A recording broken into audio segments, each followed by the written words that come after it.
The space was warm and snug. A campfire burned within the mantel, then lantern light casted the place in a warm orange glow.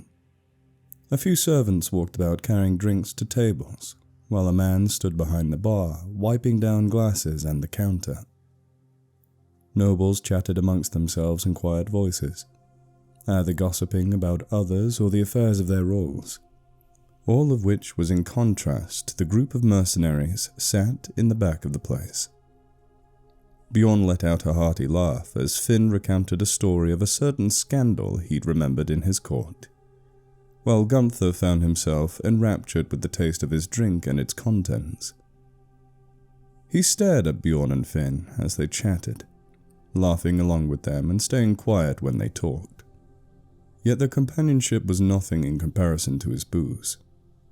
If anything, it gave him a more stable shoulder to lean on than anyone else had. It was a sad thing, he knew, but it helped him forget them. As for Augustus and Alban, they themselves sat quietly and listened, giving a spare chuckle here and there with a few remarks when it was needed. Augustus found his fingers dancing across the wooden surface of the table, as if in anticipation of something. Alban looked over to his companion and could tell what was going through his head. Cards, peddling, tricking the noble-blooded into emptying their pockets into his. It was something they'd talked of on their way to this place, and now that they were here, Augustus was equivalent to a river bound for, one anticipating the moment a trumpet would blare and they could rip themselves from their watery binds, ready to bring about destruction on humanity, or, in this case, the nobles' coin purses. "What are you looking at?" Augustus's voice cut through Alban's thoughts. He stumbled for words. Nothing. I just noticed you seem to be waiting on something." "On what sort of thing?" "Perhaps a game, one of cards." Augustus gave a grin. However, it seemed to falter as he thought. "What's wrong?" "I'm not even sure they'll understand us. We're a bunch of people from Holy Rome, and they're from the Franks." "I'm sure they'd speak some sort of German. Nobles do speak a lot of languages." "That is true, especially in cases of diplomatic approach." "You think one of the others might be able to translate in case?" Surely Finn. I heard in Hibernia they speak some sort of Doyle." "Could be your ticket, my friend." "Seems so. The question is, who else is playing?" Alban went a bit quiet at that. He wasn't sure. He knew he might. After all, it meant more time with Augustus. But as for the rest of the group, they may or may not take up the idea. Finn would with more convincing, and Bjorn would be sure to follow. As for Gunther, it depended how drunk or immersed he was in his drink. The issue was that Augustus was a snake. It was a fact they all knew. Augustus was underhanded in how he played, and wouldn't pass up an opportunity to feel the rush and excitement of a win, even against his comrades. Even if it went into their communal share. The others sometimes couldn't stomach an underhanded loss at times. Alban understood. He couldn't either at points. But even then, he always went back to playing against Augustus. It was as if he was in a realm of his own with him. A space shared between the two, with not a single soul there to peer at their actions or thoughts. It filled Alban with an ecstasy every time he did. There it was again. Those thoughts. Those damned thoughts. He tried to reinforce it all over again, with the same reason. He was a sinful man, not a fair woman. But what did that thought do for him? Nothing. That's what it did. Nothing. He was as bad as the lustful king of Israel, a man of desire, swooning after one he couldn't have. Not one meant to be his. He was a sinner. A dirty, wretched heretic, one swathed with an "Alban, what's wrong with you? Are you playing or not?" Augustus's words made Alban almost fall out of his seat. He looked around at the table to see the concerned faces of his fellow comrades. all of which were looking at him.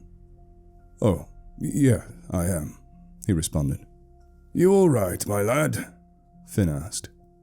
"Yep, just got lost in my drink, I guess." "Aren't you drinking water?" Bjorn asked. Alban looked down into his mug, into a clear liquid. "Guess it's strong water," he rebuked. "Wisen up, lad. If we want any sort of money, we need to be at our best," Gunther mused. "I will, just give me a moment." He grabbed his mug and walked toward the door, heading outside. Feeling the eyes of his group piercing into his back like crossbow bolts. By then, it seemed the sun had set. Time had passed quickly since their arrival. It was cold. Oh, so cold as it usually was in autumn. He gave a sigh of relief as he leaned up against the wall of the brothel. No one was there to greet him, only the dark and his own thoughts. He stared into his mug, observing the way the water rippled about after his moving. It was dark out here, a cold abyss with no bottom in sight. He grimaced as he stared into it. He really couldn't change things, could he? Ever since his exile, it seemed it was impossible to. The pain in his back never did cease, even after it supposedly healed. Their vitriol and threats never left. None of it ever did. He thought he found some sort of reconciliation, but instead he found the same answer that always greeted him: disapproval. Even if minor, it was still there. If only he could change. If only. If only. If only. But it appeared that Satan's lust and temptations had forever seared his blood like he couldn't bring himself to think about it without feeling a burning in his eyes and that oh so familiar pain. God, why couldn't he be different? Why couldn't he be obedient? Why did he act in ways of God's treacherous angels? Why? Just why? He felt himself crumple onto the ground, his back sliding against the wall with a stinging so great he cried out. He almost spilled the contents of his mug, only barely managing to keep it in his hands. Finally, as he reached the cold ground below, he put his legs up and laid his head in between them. He sat there for a long time, steeped in regret, steeped in sin, steeped within his desire. A child of God lost within his great manifestations and desires. But as he was thinking and deprecating himself, he heard a voice, one unlike a noble's, one more rough and dry. "You all right there, sir?" Alban looked up from his abyss of despair. Before him was a woman, about average height. She looked like she was from somewhere else entirely, not from Frank's. She spoke German too, and her attire was one of a poorer social class, not one of nobility. Her clothes were not of luster, but of scraps and patchwork. Yet it all seemed strangely elegant, as if all the pieces flowed together perfectly, in perfect harmony. Yes, my apologies, ma'am." "Something wrong?" Alban didn't find himself able to respond. Instead, he stared into his mug, pondering if he should indulge the woman. He spun his finger in the water, making a small spiral within its darkness. It spiraled and spiraled, deeper and deeper into nothing, till it all but faded away into the meekly disturbed surface. "What's your business knowing?" he asked, not taking his eyes from the water. "It's my job, dear. After all, it seems like you're someone who needs help forgetting."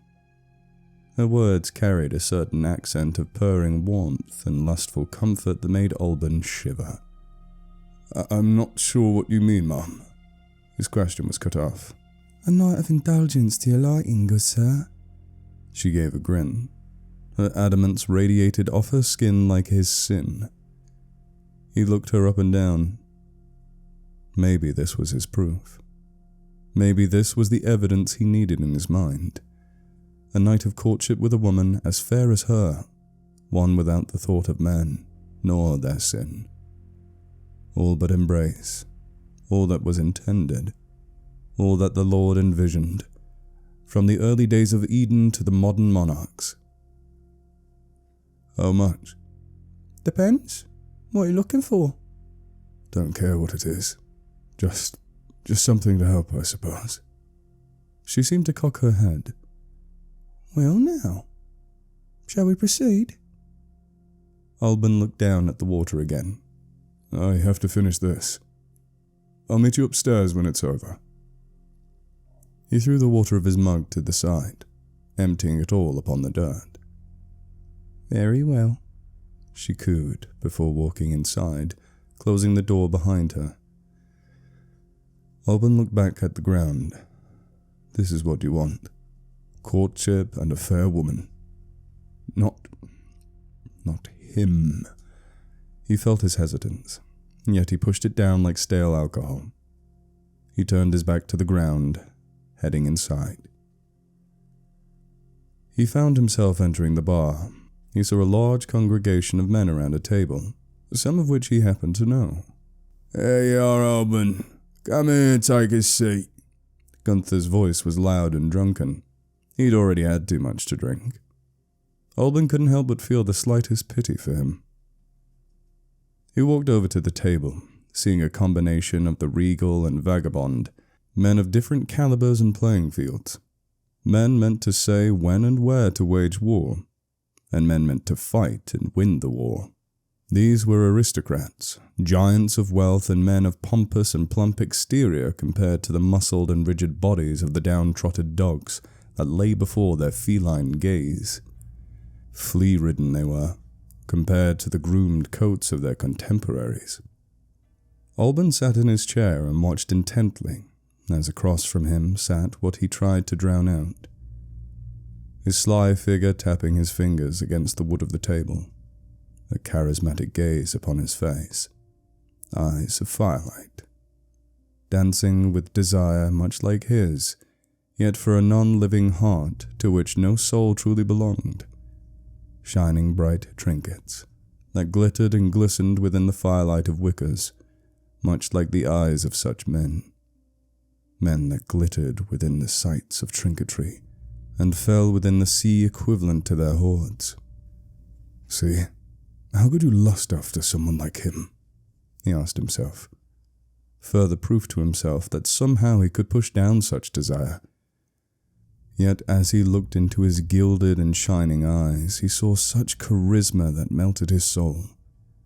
A feeling that made his blood run slow, and face burn like sin, red as Lucifer. Orgasmic it was, yet he found himself back within reality as he realized such things were not meant to be. He couldn't. No, he courted a fair woman of love and desire. How could he do the same for someone of a differing lust? His heart lied in gold, while his desire lied within his grasp. Why couldn't he just accept what was? For David he would not be. He couldn't be. Alban?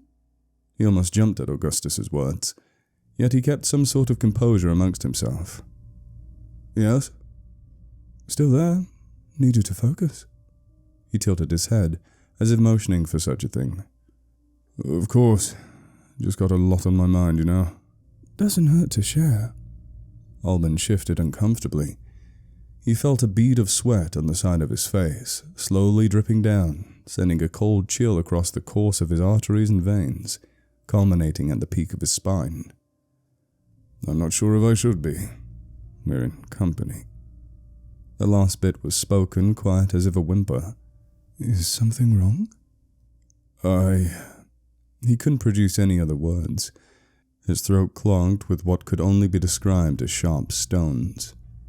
Augustus looked at him, a look of concern fracturing his composed face, a lust of luxury. On peut commencer, a noble spoke. His face was covered by a carcass of grey hair, as if he wore that of a rodent upon his face like a shield for his lower jaw. His voice was ragged and aged, a witness to many occasions, tempered and bitter. Augustus stared, confused at the man's speech. "He's asking if the game can begin soon," Finn said. "Tell him to shut his trap, still gotta get the rules in order." "The mouth of an urchin is no use in this place, Augustus." "Neither is impatience. Let such manners go to die." "That's what I said earlier, you bastard." Gunther's voice rang out throughout the room. Augustus visibly eyed him from across the table. Gunther merely responded with a dumb grin before taking a swig of his drink. Finn gave a chuckle at the exchange. "Il sera là dans un instant," he spoke. Augustus sighed and took a moment to collect himself, placing his hands upon the table and holding his head, trying to think of things. Technicalities, his tactics, the game, what was supposedly on the line with it. He let out a breath and opened a small leather pouch on his armor. He pulled from it a deck of waxy papers, about the size of a man's hand. A thick bunch of them, their backs an elaborate show of symbols and artistry, crookedly painted in some areas, while others seemed perfect. The mark of the artist. The mistaken work upon such a piece, such a thing branding it as imperfect, such a thing irreversible, unwashable, for all to witness, for all to see.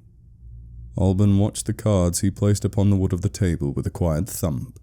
Then the two steadily, sly hands of a man worked upon them, shuffling their symbols and arrangement for the coming game. Finally he finished, and with a single hand he picked up 7 cards and dropped each one across the table to a person. The 3 nobles watched, one in delight, the other in contempt, and the last in impatience, tapping their finger against the table, a smug look about them. All for the vagabond amongst them. They stared off into their own thoughts, while others preemptively watched to see the man's trickery or dirty work at hand. Alban himself couldn't help but watch, seeing the handiwork of his fellow men. Yet he urged himself to look away, to the fire within the room, its delicate embers. But he couldn't. Augustus did this rotation about 7 times, till each person had accumulated that number of waxy paper. Each person rushed to conceal their hand. The nobles slowed for their course, each taking their sweet time with such an act. Alban put his hand together and stacked them face down upon the table nearby, knowing of the explanation ahead. He watched as Augustus sat still as a statue before taking a deep breath. The game is called Tatston. The rules are simple. Be the last one to still have a hand of cards by the end of the game. The dealer shall hand out a card with a number and a symbol. If any of you have that card or number, you must hand in the card. As I said, the last one with a hand wins. Got it? Finn began to translate to the noble 3 amongst them, yet the smug one seemed to give a look of confusion. "Il s'agit pour enfants?" he asked. "Non, non. C'est très simple," Finn responded, seemingly going on to explain the game. What's he asking, Finn? Augustus asked. He didn't answer. Instead, the nobleman began to speak once more. "Quoi? Pas nous en a encore plus. Absolument pas." Finn looked concerned as he continued to argue in French. Finn? Still no answer. Instead, the nobleman seemed to slump in his chair and give a gruff snort of air from his nostrils. Finn himself seemed a bit taken aback, yet a tinge of guilt had crossed his face. He knew Augustus. He knew his lust of trinketry and wealth from the day they met. It was, after all, how the two came across one another. Through deceit. Through ignorance. Augustus brushed off the look upon Finn's face in conversation, chalking it up to some sort of argument. He took his remaining deck of cards and pulled the first one off the top. He slapped the waxy paper onto the table.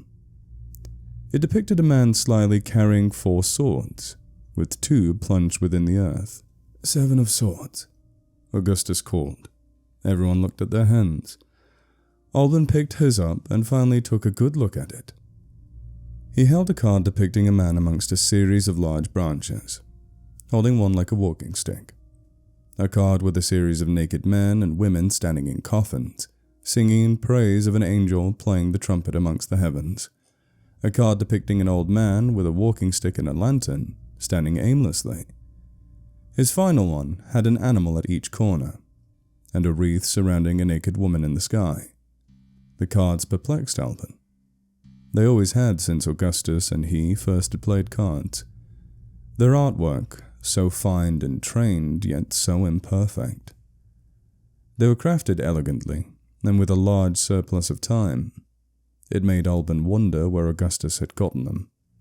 Their designs and supposed meanings were strange, yet he found it charming, similarly to Augustus. Gunther grunted loudly. He handed Augustus a card, one depicting several goblets, each with an oddity within their rim, all of which surrounded by an air of clouds and a contemplating silhouette. "Talking to me already, eh?" Gunther snickered. "Maybe so," Augustus said. "Maybe so." One of the nobles scratched his head and bumped Finn's shoulder. "Est-ce que c'est entre?" he asked. He presented the card to him. Alban couldn't see it right then until Finn nodded as if to a child, and the man handed it to Augustus. He could make out a similar card to his, with a man seemingly disgruntled against a leer of branches. "That's it?" Augustus asked. No one said anything except for Finn, who translated. "Alrighty then." Augustus pulled out the next card. It gave the nobles a set of wide eyes upon its sight. On the card was a pagan thing, a monstrosity with the head of a ram, a humanoid body, with wings of a predatory bat, and talons of the mightiest hawk. On its head was the symbol of sin, a symbol Alban couldn't help but shift uncomfortably at. Below it in its hands was a torch, with a naked pair, a man and a woman. No, a pair of demonic imitators that stood chained to such a beast of pagan sin. The nobles blinked a few times before even beginning to search their decks. "The devil." One of the men asked something in a tone of disgust. Augustus went completely silent. Finn responded. They went silent at that. Yet they gave a series of glares towards Augustus and the rest of the group as they sorted through their cards. Bjorn, who had been quiet up until that point, cleared his throat to get Augustus's attention. He handed over a card, one with a burning tower with people falling off its peak. Something in Bjorn's eyes concerned Alban a bit. He couldn't put his finger on it. Anxiety? Anger? Bjorn was a stoic man, one who laughed, yet never showed his hand emotionally. But this time something was different, even if subtle. Alban could see something moving about in the orbs of Bjorn's skull. One of the nobles plopped down a card upon the table and slid it to Augustus slowly and deliberately. It depicted a wizened priestly man upon a throne, with friars by his side, ready to take any order sent from heaven through him. Finn pulled a card from his hand and tossed it onto the table, as if to pull off a fanciful card trick. On it, an optimistic man stared off a cliff into the sky, prancing about merely, unaware of the danger below his feet. Alban finally looked down at his hand closely, seeing the one with the angel, the old man, the wreathed woman. He clenched his teeth as he handed them to Augustus. His chances of being the winner here were looking slim. Augustus took the cards and put them amongst the discerned pile before sorting through his deck once more. Finally, after a long moment of silence, he pulled out a card showing a hailstorm of branches. Branches Alban knew very well. He looked down at his card before Augustus could even call the name. 8 of Wands, he said. Alban felt the claws of defeat dig themselves into his shoulders as he stared at his now lone card. He gave a sigh as he handed Augustus his card. "I'm out," he said. "At least you can watch," Augustus responded. "Not much in that course of action. Besides, I have someone waiting." Augustus raised an eyebrow. What do you mean? He asked. Alban felt his face begin to burn, his ears igniting like the coals of a meek forest flame. A woman, he said sheepishly. I was beginning to wonder if you'd ever do anything of the sort, Gunther called. You and your good book made me think otherwise. Finn's eyes went wide at that, and he shot Gunther a look to keep quiet about that topic. You never gave that sort of feeling, you know, Augustus said. No, I don't. You just seem so doctrinated, I guess. Alban knew what he meant. Despite such guilt he harbored, he still kept a copy of his Lord's word among him, one he pried off the corpse of a wandering man, his bones but salt for the birds of omen and death.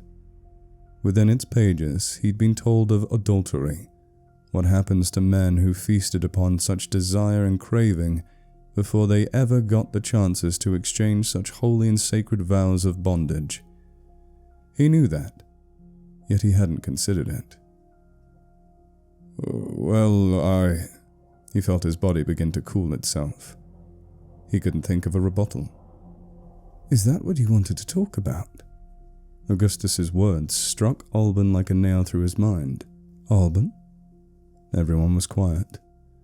The nobles stared on in confusion at this, and one sat impatiently. His breath started to quicken. His chest began to hurt. Each one shorter than the last. He felt his desire leaking through. He wanted so badly not to court a fair woman. He wanted the embrace of his fellow, injured, dirtied man. The love of intertwinement between the two within the comfort of sheets. And as he stared at Augustus, he so badly just wanted to tell him how he felt, who he truly was. But he couldn't. To do so was a sin, blasphemy. All that came out was a combination of wrath, confusion, and stuntedness. Just forget it, Alban yelled. He pushed out of his chair, the only sounds to accompany him being the wicker of flame within the hearth and the clanking of his boots on the wooden floor. He made for the nearby staircase and ascended up, trying not to look at those he'd disregarded, the one he'd told off, the one he loved. Augustus began to get up, only for Bjorn to speak. Don't. What do you mean, don't? There's something clearly wrong with him, Augustus shot back. He needs his release from us. What's the point in that, friend? Finn asked. He's clearly emotional at this moment over something. Let the wolf hunt before it makes a meeting with the pack. He's always been an isolated fellow, hasn't he? Gunther asked. Finn gave a face of regret. You're not wrong. Maybe it has something to do with us. I suppose we might not have given him a jolliest of time. Make him feel like family. Bjorn looked to Finn. In my homeland, those who love their fellow man are weak. Things of meek flesh and brittle bone. You did your best, Finn. He just needs time to himself. Best not to drown the mare in cloth. Augustus had sat down by this point and took Alban's card and looked at it. He narrowed his eyes, furrowed his worn and snake-like brow. In the back of his mind he had an idea of Alban's heart, yet he was unsure if it was to be what he expected. For hateful hands only told so much.